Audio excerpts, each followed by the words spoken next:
Soldados.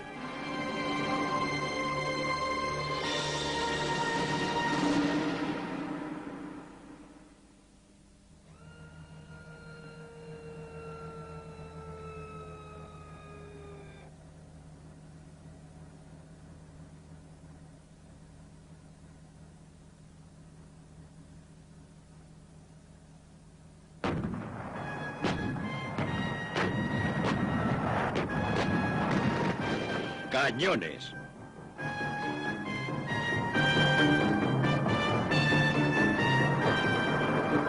Atención número 1, preparados.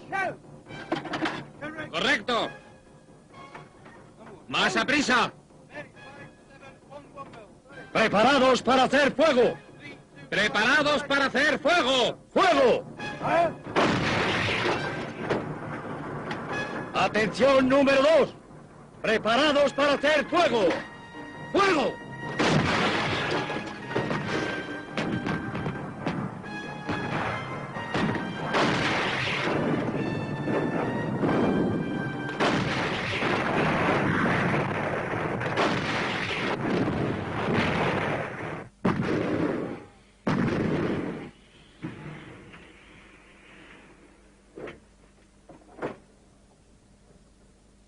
Cañones.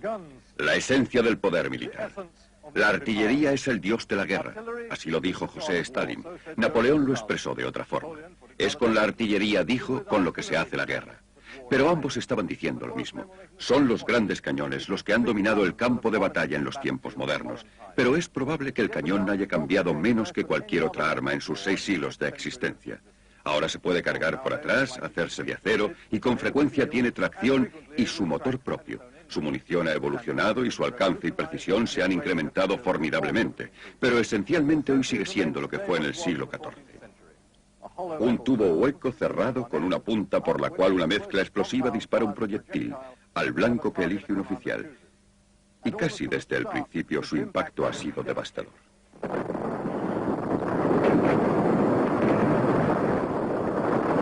La experiencia de vivir un bombardeo de artillería es algo que un superviviente no olvida jamás. Al principio creí que no duraría mucho. Creí que si tenías un bombardeo concentrado solo duraría 2 o 3 minutos, pero duró un par de horas. Y durante todo aquel tiempo oíamos esas bombas cayendo sobre nosotros.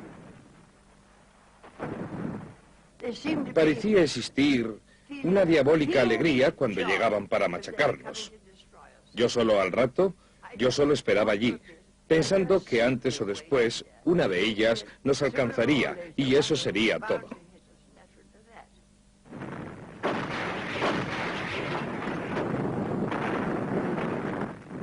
Es una sensación de horror.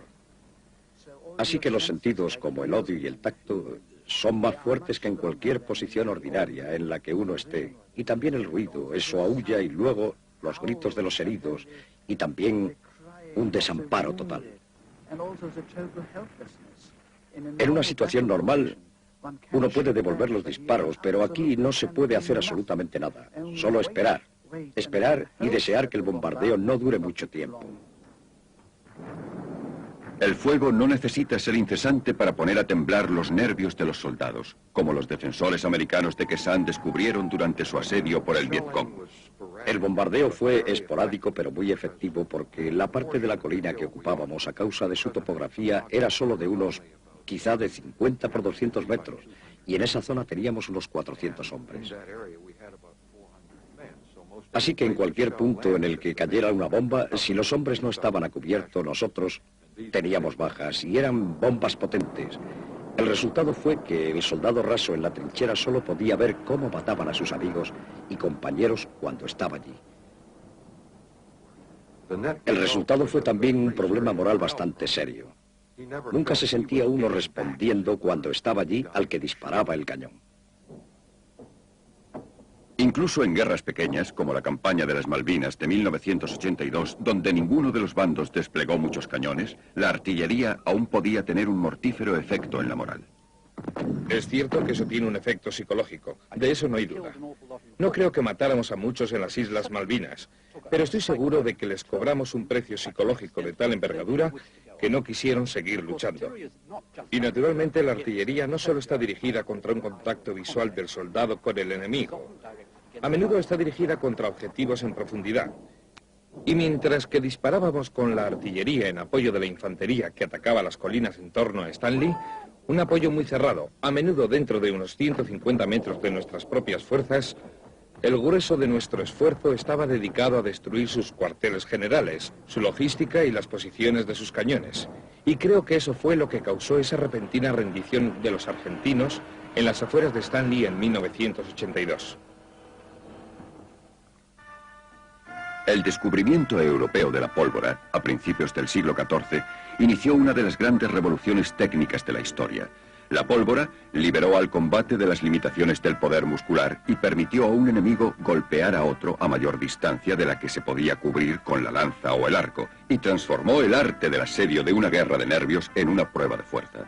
Las máquinas arrojaban proyectiles que golpeaban allá donde caían, pero con el cañón se podían dañar los cimientos con precisión y repetidamente. La aparición de las nuevas armas de pólvora ante una ciudad sitiada pronto llegó a significar que su caída estaba próxima. El éxito más espectacular de la artillería medieval tuvo lugar en Constantinopla, que era entonces la ciudad mejor fortificada. En 1453 el emperador Constantino XI, el último de los Césares, se encontró sitiado aquí por un enorme ejército de turcos otomanos al mando de su joven sultán. Estas elevadas murallas eran la principal defensa de la ciudad, iniciada originalmente por el emperador Teodosio II 1000 años antes. Tachonadas de torres de 12 metros de altura se extendían más de 20 kilómetros desde las aguas del Cuerno de Oro hasta el mar de Mármara. Habían soportado antes bastantes asedios y eran lo suficientemente sólidas como para soportar el ataque de la artillería contemporánea. Pero el parque artillero, que entonces arrastró el ejército del sultán hasta poner a tiro a la ciudad, contenía cañones más grandes y destructivos que cualquiera de los que antes se llevaron a la escena de un asedio. En la Torre de Londres, otra fortaleza construida antes de la época de la artillería, hay un cañón de una potencia y estilo similares a los de aquellos que hicieron caer las murallas de Teodosio. Fueron embarcados hasta Londres como un regalo para la reina Victoria. Hay un toque irónico en esta historia. El hombre que diseñó estos grandes cañones fue un húngaro llamado Urbano, que se los ofreció en primer lugar a los cristianos de Constantinopla. Solo cuando sus servicios fueron rechazados por ser demasiado costosos, se dirigió a los turcos. Entonces el sultán reconoció al punto lo que se le ofrecía, una máquina de guerra de devastador poder. Su peso es enorme, colosal. La parte trasera, la recámara, pesa casi 9 toneladas y el cañón, 8. Había algunos que eran más pequeños. Necesitaban 60 bueyes para arrastrar cada uno de los cañones hasta las murallas de Constantinopla. 200 sirvientes marchando junto a ellos y otros 250 iban por delante para allanar los caminos y reforzar los puentes. Este es el proyectil que disparaban. Estas gigantes balas de piedra. Pesan cada una de ellas 300 kilos y pueden alcanzar 1,5 kilómetros.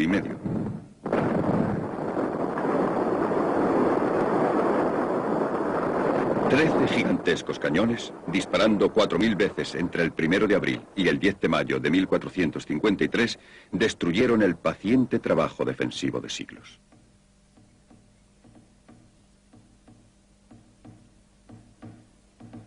Pronto estaban apareciendo cañones cuyo estilo impuso el modelo para los próximos 400 años. Estos, no los monstruos de Mohammed, eran las armas del futuro. Arrastrados por caballos, podían igualar en rapidez a cualquier ejército en marcha, y estos son los cañones con los que Carlos VIII de Francia asoló Italia en 1495. Fue como si el cañón encontrara su forma dinámica natural. Los nuevos cañones desplegaron ciertas mejoras claves en su diseño. Ahora estaban provistos de dispositivos de elevación, en este caso simples cuñas para lograr variar el tiro. Unas proyecciones gemelas, justo frente al punto de equilibrio, llamadas muñones, permitían girar el cañón. Esto se hizo posible porque los fabricantes descubrieron ahora cómo fundir el cañón en una sola pieza de bronce.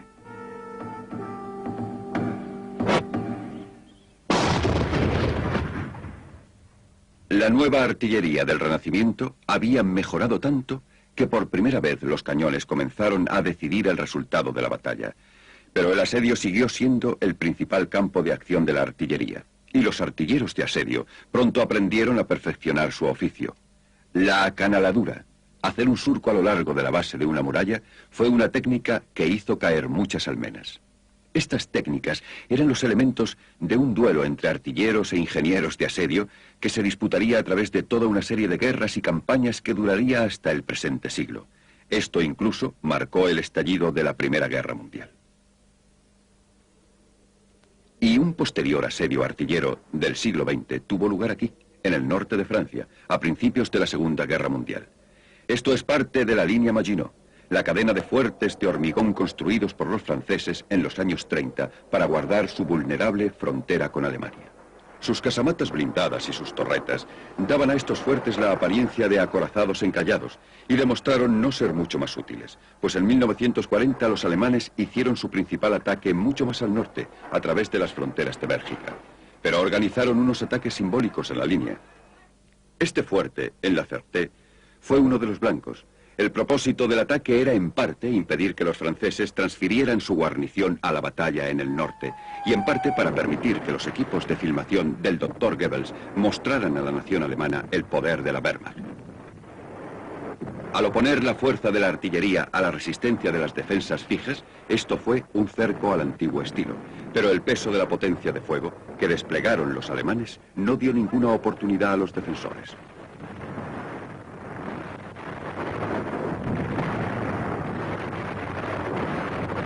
Tras un bombardeo con cañones de todos los calibres, desde el medio hasta los superpesados, la infantería alemana se cerró para el asalto final de un modo parecido a los soldados de a pie de la Edad Media, asaltando la brecha de una muralla.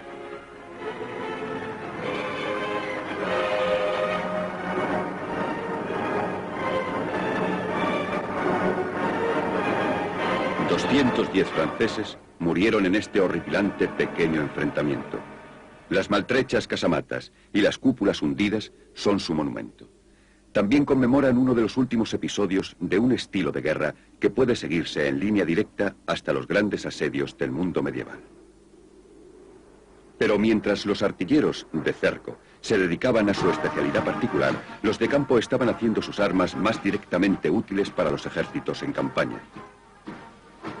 La tropa del rey, la artillería real a caballo, está aquí demostrando este papel mucho más significativo del cañón durante los últimos 5 siglos. Esta es la artillería funcionando como una de las herramientas esenciales del general en el campo y demostrando que puede hacerlo con rapidez.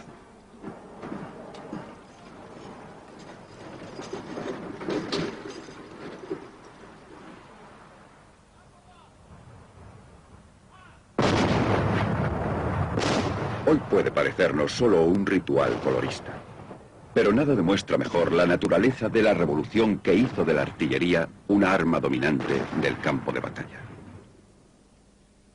La artillería a caballo proporcionaba brillo y colorido, pero fueron los pesados cañones de campaña los que con frecuencia decidieron la acción del día.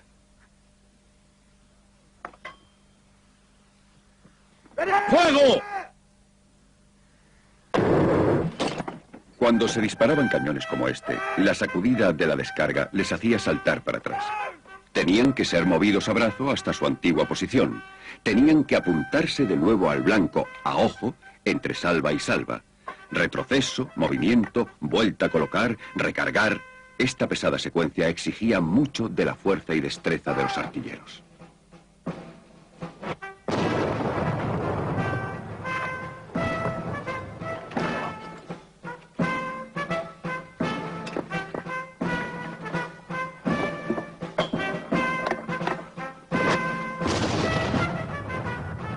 Pero la dureza que tenían que soportar los artilleros no era nada comparada con la carnicería que podían infligir cuando su disparo alcanzaba las cerradas filas enemigas. Una sólida bola, no mucho mayor que una moderna pelota de tenis, podía matar 8 o 10 hombres a la vez. Proyectiles de expansión como los botes y la metralla se cobraban el mismo precio en los hombres que los perdigones en una bandada de perdices.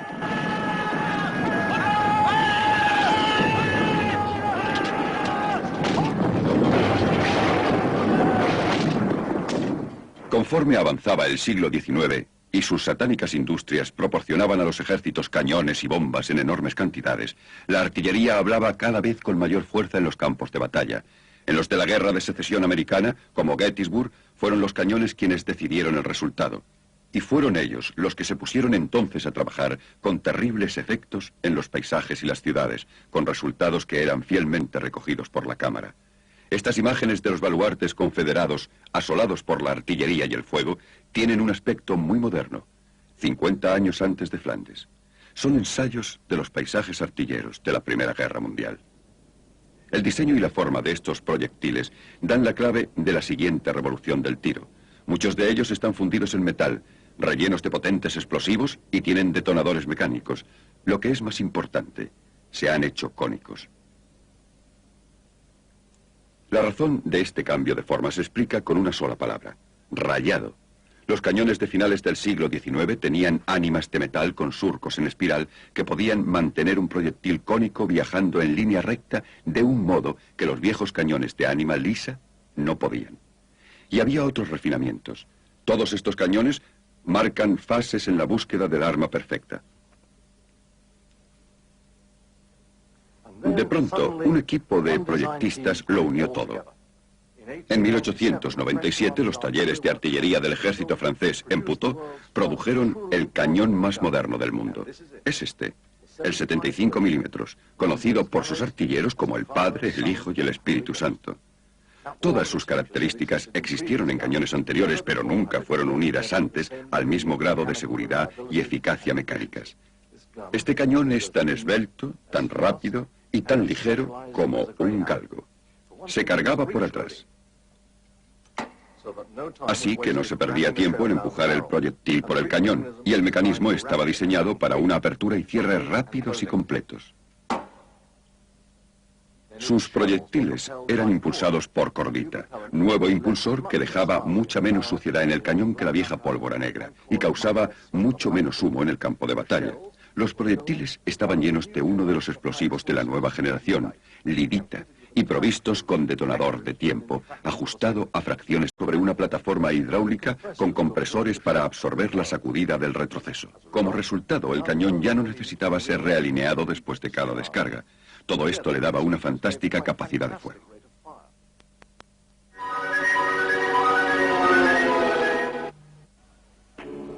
Manolo Caracol, Antonio Mairena, el camarón de la isla.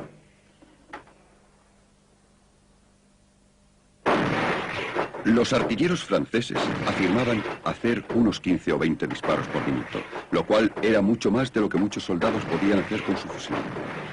No se tardó mucho tiempo antes de que cañones con características similares entraran en servicio a través de Europa. Los nuevos cañones tenían otra ventaja crucial. Con su ampliamente incrementado alcance, ahora podían disparar por encima de la colina. Fue una gran revolución. Antes los artilleros solo podían atacar blancos que lograran ver. Ahora podían disparar a objetivos fuera de su vista.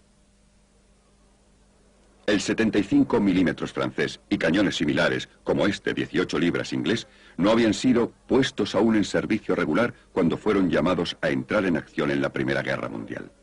El carácter fenomenalmente destructivo de esta guerra y su larga duración fueron en gran parte el resultado de la reciente revolución artillera. Fue ante todo una guerra de artilleros. Parte de la leyenda de esta guerra es que la ametralladora fue el gran asesino de la infantería. En realidad, las estadísticas demuestran que 2/3 de todas las heridas en todos los ejércitos eran causadas por bombas. Era el fuego de cañón el que rompía los ataques en masa de la infantería desde el principio, y fue este el que la llevó a meterse bajo tierra para protegerse.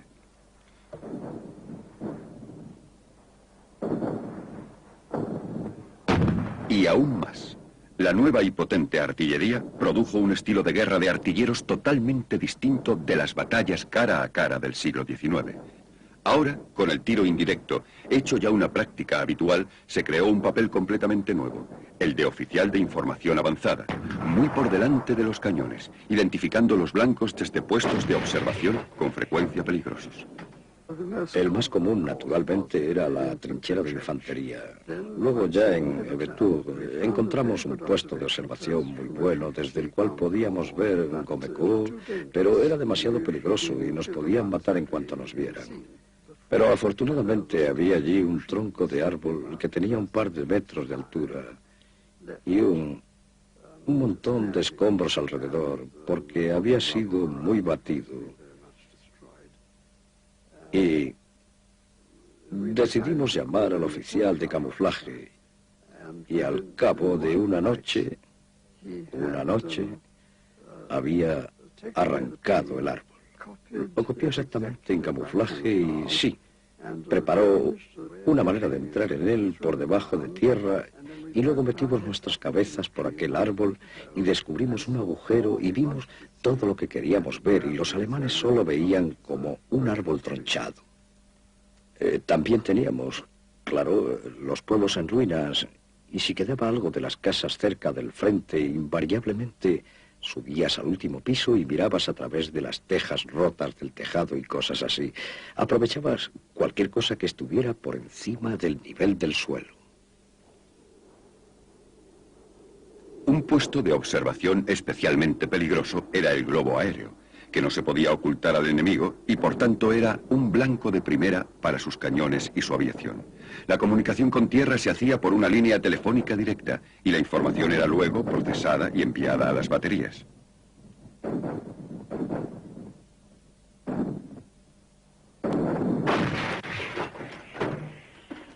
El Royal Flying Corps tripuló estos globos y también los aviones que se usaron con el mismo propósito, especialmente en los últimos años de la guerra.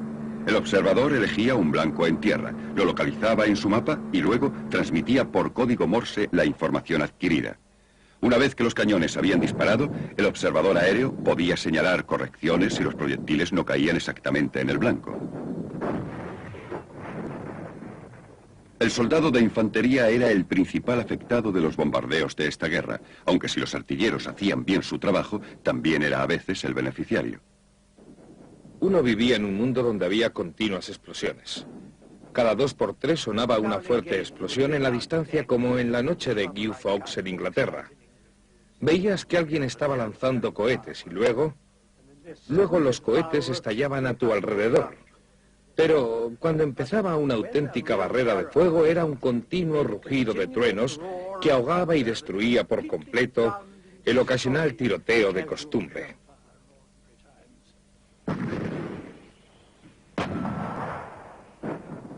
A finales de la guerra, y eran muy certeros, claro, la artillería dejaba caer los proyectiles exactamente donde quería.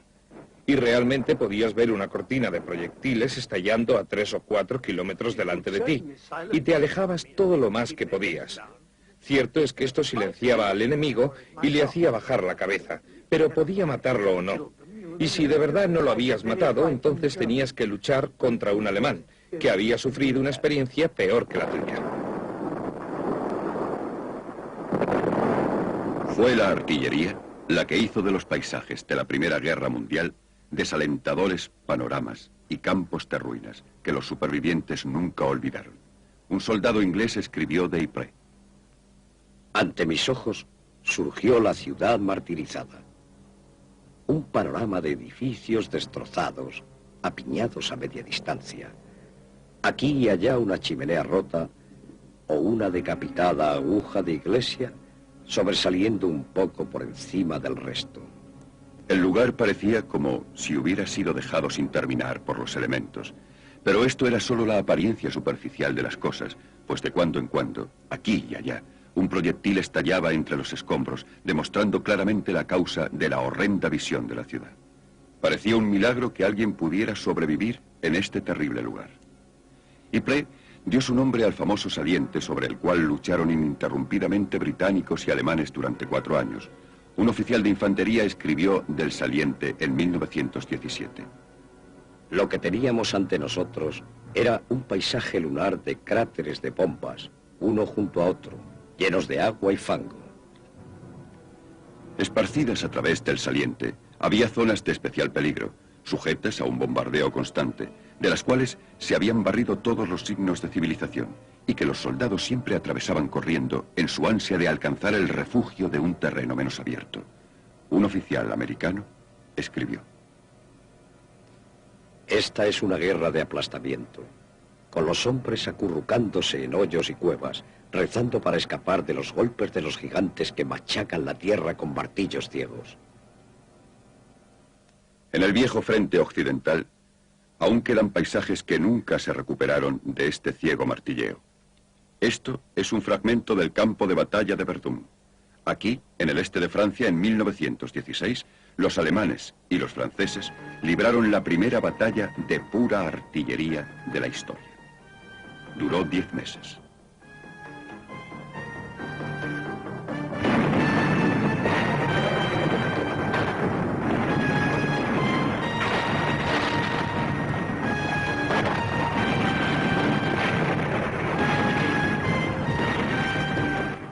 Los alemanes, que iniciaron la batalla, la llamaron Operación Lugar de Ejecución, y su herramienta de ejecutores fue el gran cañón.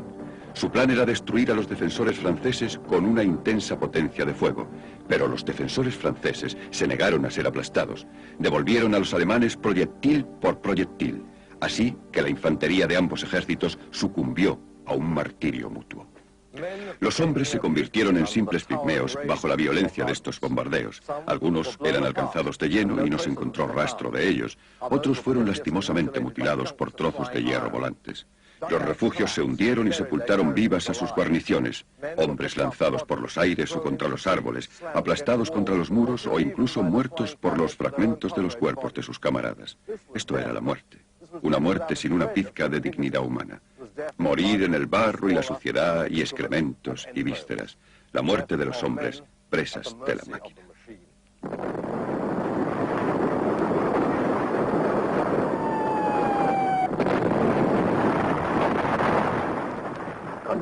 Cuando estabas bajo aquellos bombardeos espantosos, con obuses cayendo a tu alrededor por todas partes, bueno, pues esperabas el tuyo.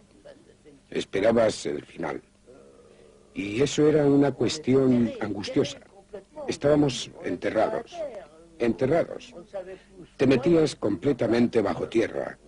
Ya no sabías cómo guarecerte y luego estabas allí esperando el último minuto. Era la espera final. Muertos de frío y todo eso. Pero hubo algunos que cogieron disentería. Había muertos a tu alrededor. Te veías obligado a estar junto a ellos. No se podía hacer otra cosa porque a los muertos se les enterraba cuando se podía. Sí, se les enterraba. Pero llegaba un obús y desenterraba a los muertos. Y luego cogías esos bistecs, como les decían, de podredumbre, de carne podrida que a veces te llegaban cuando estabas a cubierto. Era una infección. El olor era algo horrible. A lo largo de la batalla, también estuvo bajo un intenso bombardeo el anillo de fuertes de Verdún, bastiones defensivos que ambos bandos consideraban trofeos especialmente significativos. El más famoso de todos fue Fort Douaumont, convertido por la artillería de ambas naciones en una mole machacada. Aún se conserva en su estado bélico como un monumento a la batalla, y como un altar para aquellos que perdieron aquí sus vidas, muchos de ellos sepultados para siempre en las galerías cegadas dentro del fuerte.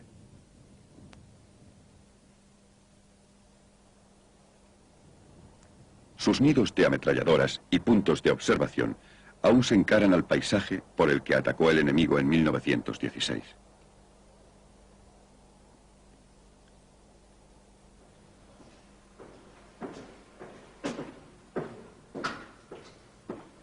Es una extraña experiencia caminar por estos lóbregos corredores, en tiempos ocupados por hombres cuyo sufrimiento fue en cada minuto tan grande como el de los infantes que se acurrucaban en el campo abierto del exterior.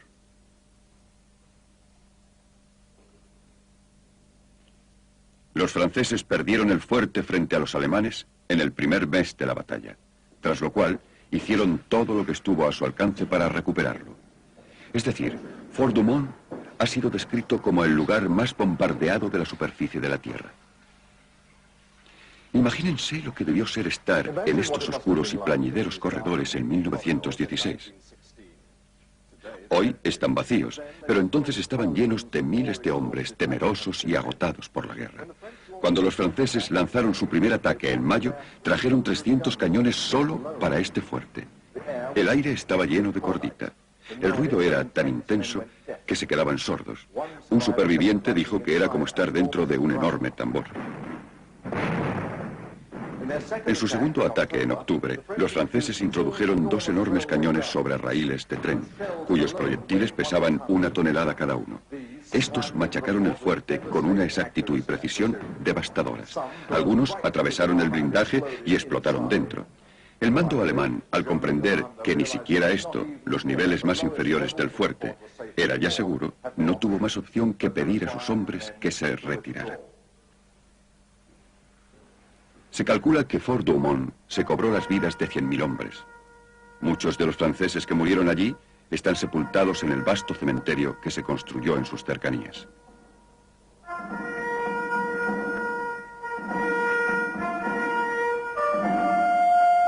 Un oficial francés escribió esto sobre los participantes en la batalla de Verdún. No podrán hacer que nosotros lo repitamos otro día. Eso sería tergiversar el precio de nuestro esfuerzo. Tendrán que recurrir a hombres que no hayan vivido aquellos días.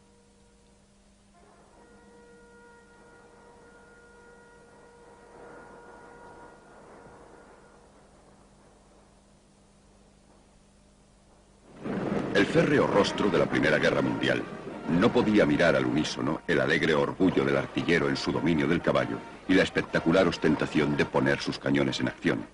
Ningún artillero podía olvidar que Napoleón, el más grande de los generales, fue un artillero. Y había muchos aspirantes a Napoleón en todos los ejércitos de la Guerra Mundial. En el orden oficial de precedencia que determina la jerarquía de regimientos y cuerpos en el ejército inglés, la artillería real a caballo, cuando desfila con los cañones, ocupa el primer lugar ante los demás. La tropa del rey, la artillería real a caballo, forma en tales circunstancias la derecha de la línea del ejército británico. Aquí está ensayando en una oscura tarde londinense con un uniforme caqui que apenas se diferencia de aquel con el que luchó en las epopeyas de Ney y Le Cateau en 1914. Ningún gran acontecimiento, ya sea la apertura del Parlamento, el cumpleaños de la reina o la visita de algún dignatario extranjero, es concebible sin la característica contribución de la artillería a caballo.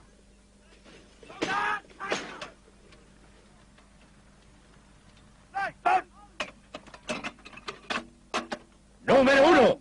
¡Fuego! Hay otros símbolos del orgullo corporativo de la artillería real.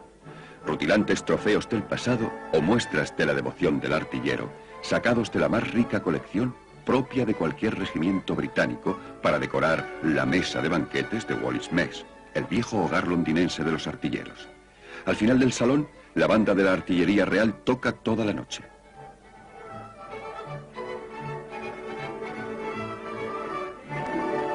Cuando termina la cena y se retira la mesa, el oporto acompaña el brindis leal, algo que es único del regimiento real de artillería.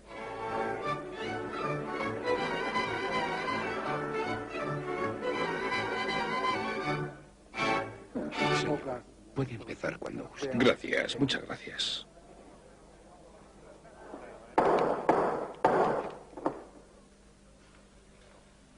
Caballeros, por la reina.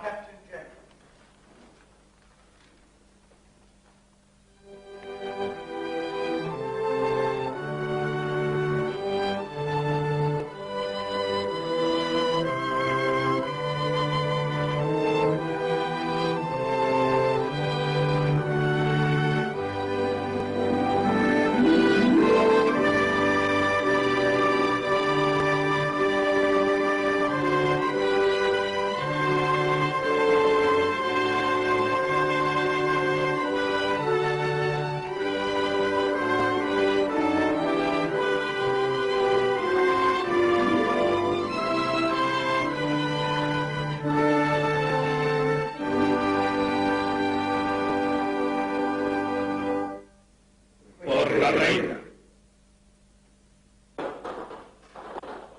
Hay otra tradición propia de los artilleros británicos.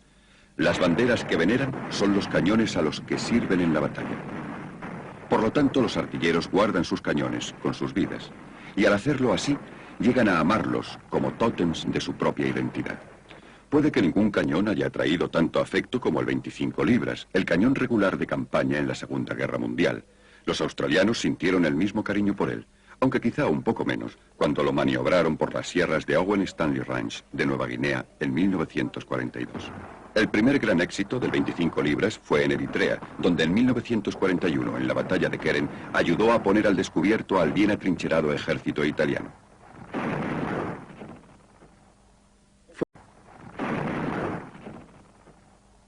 Fue un arma que cogimos de pronto y a los 7 días estábamos usándola contra el enemigo. El 25 libras fue un gran cañón. Era un arma maravillosa. La historia del artillero es la historia del cañón. Lo arrastramos por todo el mundo. Lo llevamos. Vivíamos a su servicio. Lo limpiábamos. Lo pulíamos. Cuando no quedaba nada que hacer, lo disparábamos a regañadientes. No había nada mejor que el 25 libras. Al menos para mí. Era una maravilla. En contraste, no hay peor ataque al orgullo artillero que ser superado por un enemigo mucho más potente, con la horrible tesitura de meter tus cañones bajo tierra o destruirlos. Y eso le ocurrió en el desierto occidental en junio de 1942 al regimiento de 25 libras que tan soberbiamente combatió en Eritrea.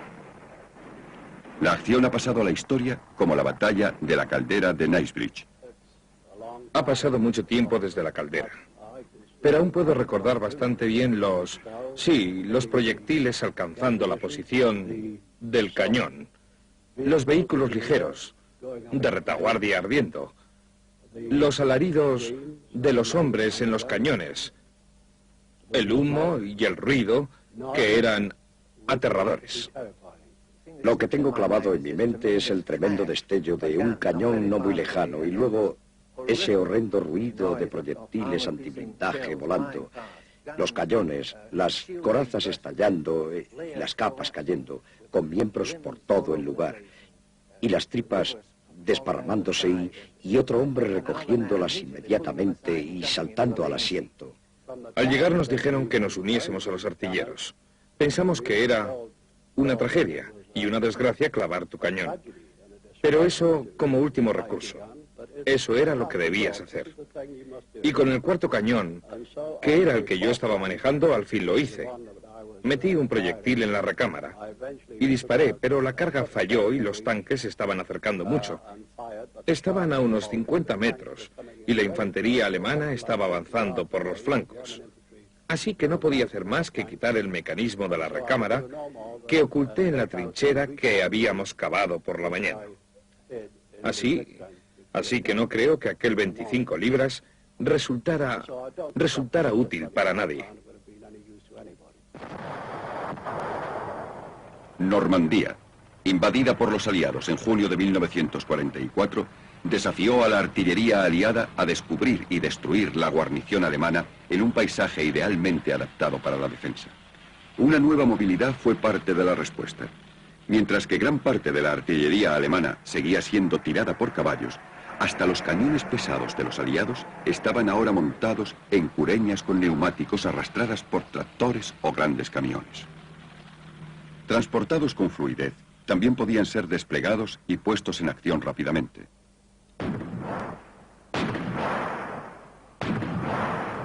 Algunos cañones se convirtieron entonces en vehículos blindados, piezas autopropulsadas que proporcionaban a las unidades mecanizadas su apoyo artillero. Uno de ellos, el Sexton, montó el famoso 25 libras en el igualmente famoso chasis del tanque Sherman. Pero la radio fue el gran paso adelante en las comunicaciones artilleras. Su adopción universal liberó a los artilleros de la dependencia de los vulnerables cables telefónicos. El centro neurálgico del sistema estaba aquí, en el puesto de mando de la artillería, de donde salían las órdenes a partir de la información recibida de los objetivos. Llegaba de varias fuentes. de los oficiales de los puestos de observación aérea dando vueltas al campo de batalla en aviones observadores Auster, de micrófonos enterrados en el suelo que podían descubrir la posición de un cañón enemigo con un margen de error de 15 metros, y de artilleros que marchaban con la infantería. Conforme avanzaba esta, lo hacían también los observadores, manteniéndose en contacto con sus puestos de mando artilleros a través de sus radios portátiles. La información de los blancos, recogida por la radio, permitía al oficial del puesto de mando orquestar la masa de cañones a su disposición en un torbellino de fuego.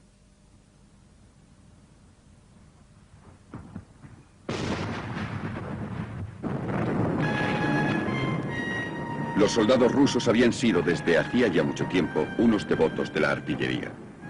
En la Segunda Guerra Mundial presentaron más cañones que cualquier otro ejército.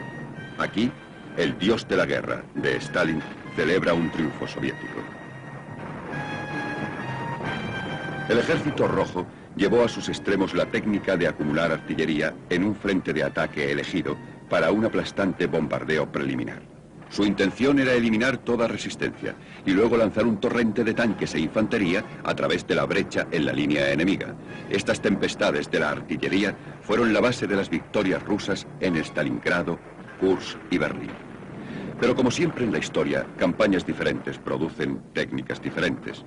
En Vietnam, los bombardeos planificados eran bastante inapropiados para un combate fluido y entusiasta. Lo que proporcionaba la artillería, a la infantería y a las demás fuerzas de maniobra es lo mismo que ha proporcionado desde tiempo inmemorial. Y eso es lo que siempre nos ha dado un gran respaldo moral a los chicos de infantería. Allí donde la infantería era obstaculizada por algún soldado enemigo, disparando con armas ligeras, sí, antes que seguir siendo contenidos y tener bajas innecesarias, lo primero que pensaba la infantería era ¿dónde está la artillería? Y en muchas ocasiones se la utilizaba en el papel de un fuego directo contra una casa o cualquier otra estructura y disparábamos el arma. Y el edificio y sus habitantes eran destruidos, permitiendo a la infantería moverse y continuar con su operación. En una de las unidades a las que fui asignado, nuestra misión era proporcionar fuego de apoyo a una sección de reconocimiento. Sería un grupo de hombres de infantería el que se insertara desde bastante distancia, desde una base operacional, principalmente para recoger información sobre los movimientos enemigos. Salieron en pequeños grupos con una capacidad de autodefensa muy limitada. Así que tenían que confiar y lo que les daba ese respaldo moral era la artillería. Nosotros llegábamos en cualquier momento, no como la aviación, que en algunos casos no podía volar. Estábamos siempre allí y éramos su capa de protección, por así decirlo. En todos los ejércitos que guarnecen el frente de control de la OTAN en Alemania, en los años 80, la artillería ha sido completamente integrada en el esquema de operaciones blindadas de alta rapidez para el que se entrenan las fuerzas de la OTAN. Este, aquí en servicio con el ejército británico, es el M-110, construido por los americanos, concebido con los mismos principios que el Sexton de la Segunda Guerra Mundial, pero mucho más manejable y portando el obús de 210 milímetros con capacidad nuclear. Este es el M-109, un obús americano de 155 milímetros, también usado por el ejército británico. Los hombres que lo manejan podrían ser la dotación de una batería naval. Ciertamente que la técnica de colocación y carga es la misma que la de la artillería en Jutlandia y el Golfo de Leyte. Pero el poder que llena a este cañón, y también su capacidad nuclear, lo hacen un arma del futuro mucho más que del pasado. Pertenece a una tendencia que hace de la artillería un arma en el campo de batalla más formidable que ninguna hasta ahora. Creo que probablemente la década de los 80 es la época más emocionante que la artillería de campaña haya tenido nunca, desde finales de siglo. Y esto nos remonta a cuando tuvimos los primeros fuegos indirectos con el 75 francés en la Primera Guerra Mundial. Hoy estamos en una era en la que la tecnología nos ha dado el microchip y la industria electrónica ha añadido precisión a nuestras comunicaciones para guiarnos a través de todo el camino en que operamos.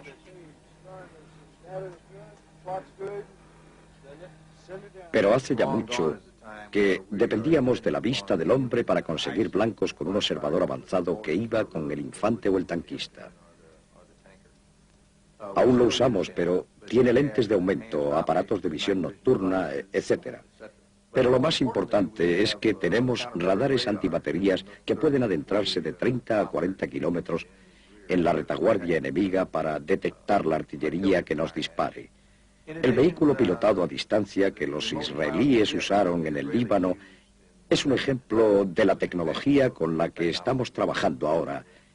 Y de nuevo los satélites. Satélites usados en un sentido estratégico. Toda la tecnología que tenemos nos permitirá usar satélites en la batalla táctica y no solo en la estratégica. Estas cosas nos proporcionarán una sobreabundancia de blancos, de artillería, y todo lo que tenemos que hacer es tener las municiones y los medios para atacarlos. Esta es la clase de medios ahora disponibles. El MLRS, o Sistema de Lanzamiento Múltiple de Cohetes. Se deriva de un diseño ruso de la Segunda Guerra Mundial y concentra la potencia de fuego de 18 sistemas de artillería ortodoxos en una sola unidad. Su dotación de 3 hombres puede llevarlo a su punto de disparo, lanzar todos sus cohetes y retirarse en menos de 1 minuto. El MLRS perpetúa y amplía los eternos papeles de la artillería en la guerra. En la batalla, la artillería siempre ha tenido 2 papeles. En la defensa, su propósito es destruir los ímpetus de los ataques enemigos. Y en el ataque, su tarea es destruir la voluntad de resistencia del enemigo. Justo eso. Y ya se consideren las guerras medievales, o las napoleónicas, o las mundiales que las siguieron, estas 2 tareas han permanecido. Piensen lo que quieran sobre los misiles con cabeza teledirigida, o los proyectiles que encuentran su camino hasta el blanco, o cualquiera de las tecnologías que están apareciendo. Estas 2 tareas aún permanecen, y no hay otra arma en el campo de batalla que pueda desempeñarlas. Pero hoy, de hecho, pensamos menos en las batallas que en desterrar la guerra en su totalidad. Y también en este contexto, el formidable poder de la artillería, su efecto destructivo, y lo que yo llamaría la autoridad de los cañones, representan una de las más efectivas fuerzas disuasorias. Y en el futuro. Durante años la artillería ha tenido esta especie de poder definitivo. Este es un cañón atómico de hace 30 años. El poder de su equivalente, dentro de otros 30, es inimaginable. Mientras tanto, la artillería convencional sigue creciendo en movilidad, capacidad de fuego, alcance, precisión y poder destructivo, haciendo los campos de batalla cada vez más peligrosos para que los habite el ser humano. Pero la artillería ahora amenaza con llevar su poder más allá del campo de batalla, quizá para poner el futuro del mundo dentro de un cañón. Es con la artillería, dijo Napoleón, con lo que se hace la guerra. Tal vez hoy, al contemplar cómo el arma que él apreciaba tanto ha desbordado en su crecimiento a sus creadores, sintiera que no debe hacerse jamás la guerra.